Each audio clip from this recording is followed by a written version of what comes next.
My name is Andrea Giudice. I'm a book with Simsbury's Human Library. The title of my book is Blindness, See It My Way. And I'm excited to be here today.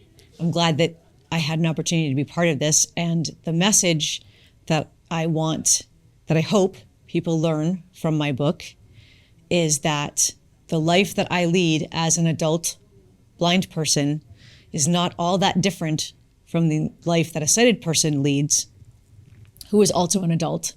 It's simply that I'm doing it with different tools and different techniques. It's a very basic and extraordinarily simplified explanation of how I live.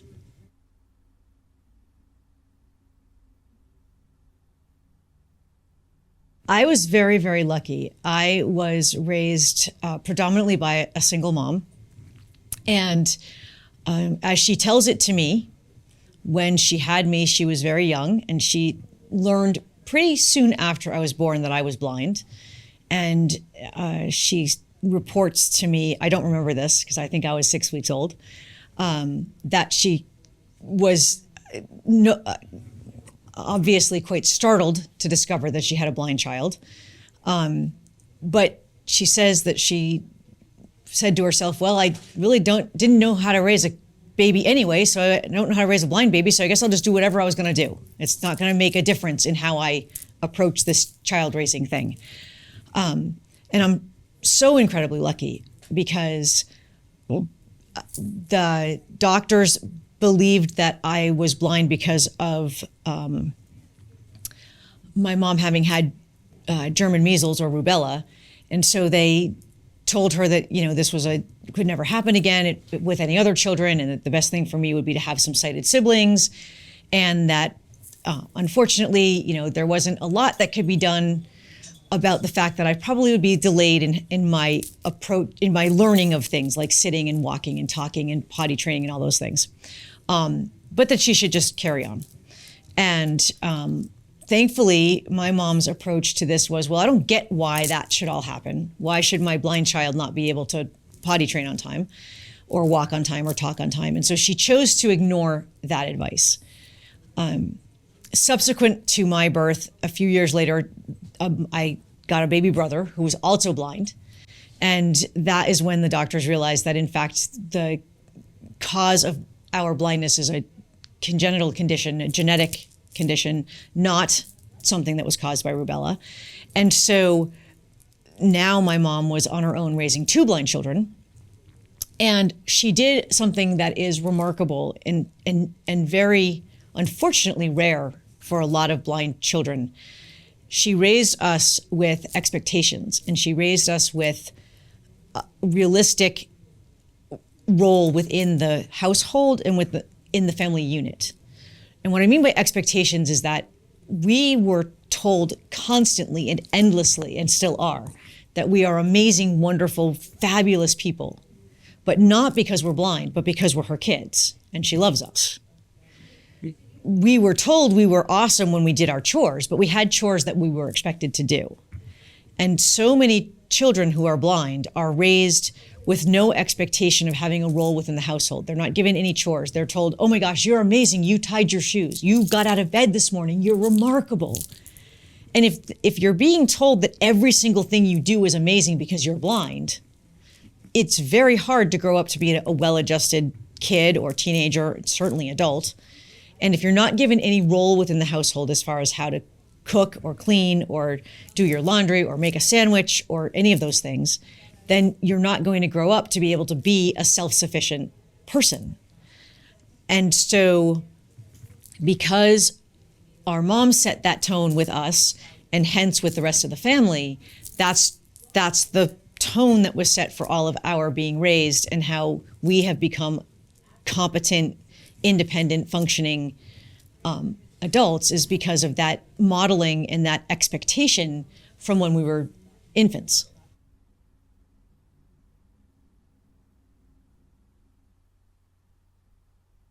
To me, college was amazing. So, when you go to college, I think, and I know this is how I felt, and I think a lot of people do, you feel like you're all that, in a bag of chips, right?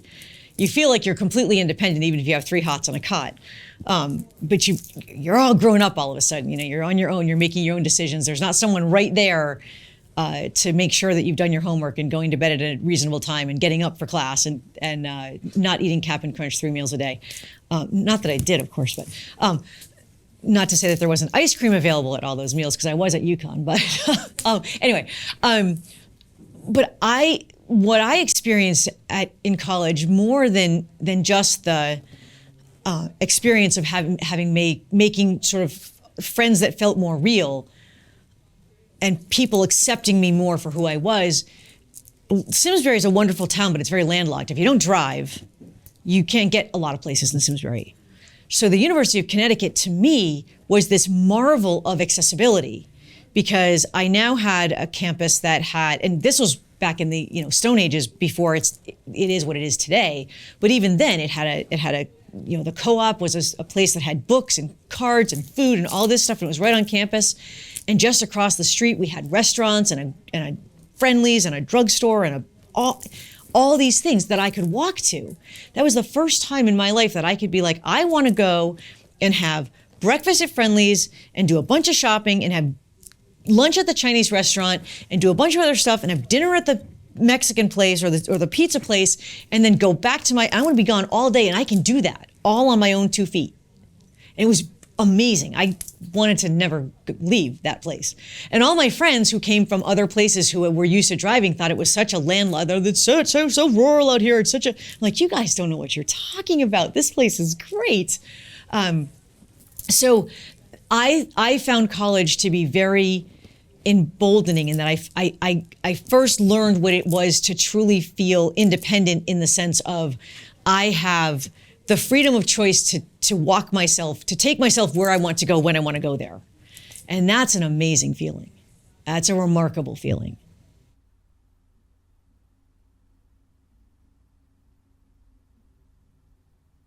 Oh, I wanted a guide dog since I was little, maybe 6.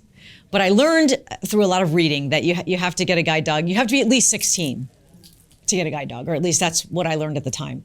So, and that it takes about a year to build up the kind of relationship where you get from brand new partners to really clicking.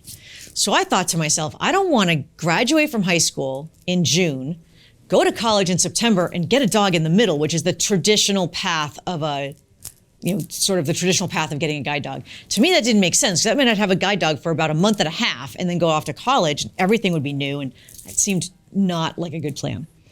So I decided that I would like to get my dog between my junior year and senior year of high school, in that summer, so that I would have that year of high school left to really get to know my dog and to click and to get that partnership built before we went off to a brand new place where I'd never been, to this new experience, which made a lot of sense to me. Apparently it's not, that's not exactly the way most people do it. But I was lucky. There was a school, in fact, local here to Connecticut, Fidelco, that was willing to work with me. And so I did get my first guide dog in the summer of 1987. And she did attend my senior year of high school with me and go off to college with me. And it was, as I thought, absolutely remarkable. And I was very grateful to have that year to get to know her, because it is a lot to adjust to. And it doesn't matter if it's your first dog or your 7th dog, it's a lot to adjust to every time. And so I was very grateful to have that year in high school to get for our partnership to solidify before we went off to take on UConn, or to take on any big, huge change like that. And I am lucky enough to have been partnered with a guide dog since that time. All these years later, I'm on dog number 7. And it is the magic that I experienced when I picked up the harness handle for the first time in my 17th summer has never faded. The fact that people constantly forget their right from their left, or maybe never knew it. They forget to tell me about things.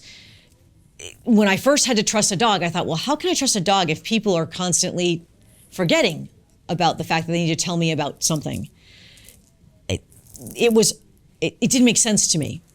But then I realized that this dog, any guide dog, has gone to an extensive amount of training to do this exact job. And they're not thinking about anything else. They're not worrying about the homework that they have to do, or the argument they had with their partner, or the boss that they can't stand, or the meeting that's coming up, or any of this other stuff that we all as humans have going on, in addition to trying to remember to tell me about a step down or a step up or a branch that's hanging down or a doorway that's coming up or any of the things that need to be told to me about the environment while I'm being guided by a human. Wow. A guide dog's entire focus is on guiding me or guiding their blind person. And so they aren't worrying about anything else. And so their focus, therefore, is complete and not fractured.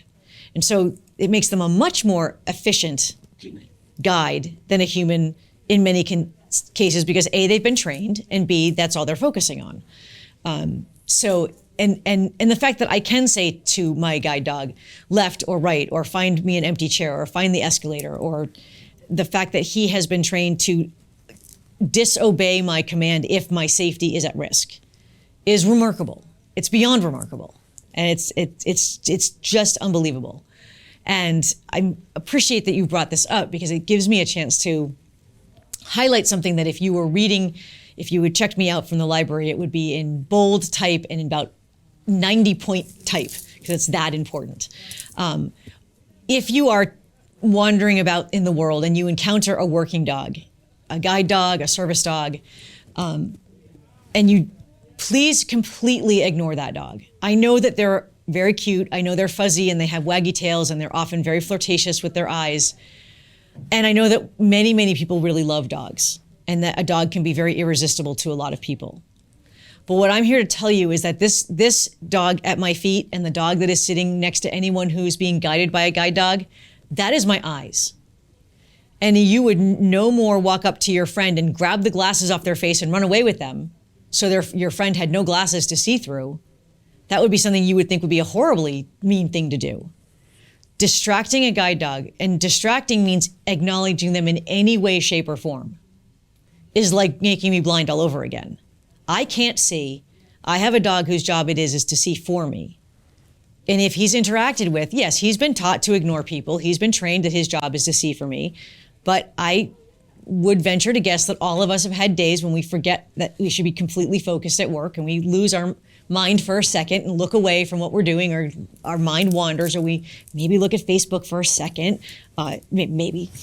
So you can help a working dog do their job by completely ignoring them, not just not petting them, but not talking to them, not gazing at them, not engaging in eye contact, because at the end of the day, by doing that, you're blinding me all over again.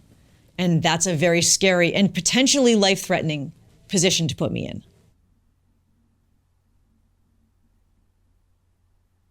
It's really, so the most important things: ignore guide dogs under all circumstances. Just ignore them, pretend they're not there. Know that it's always okay to approach me, anyway, I guess I can say blind people, but certainly me, and say, hey, do you need assistance? Can I help you? But accept my answer. If my answer is no, then you have to really accept that, even if you believe that I need help. Taking me by the arm and dragging me across the street I just crossed is not appropriate. And just to recognize that because you may not be able to imagine your life without sight, it is not necessary to diminish anything about the life that I lead, or the enjoyment that I take from my life because of that, or my competencies as an adult and as a person because of that.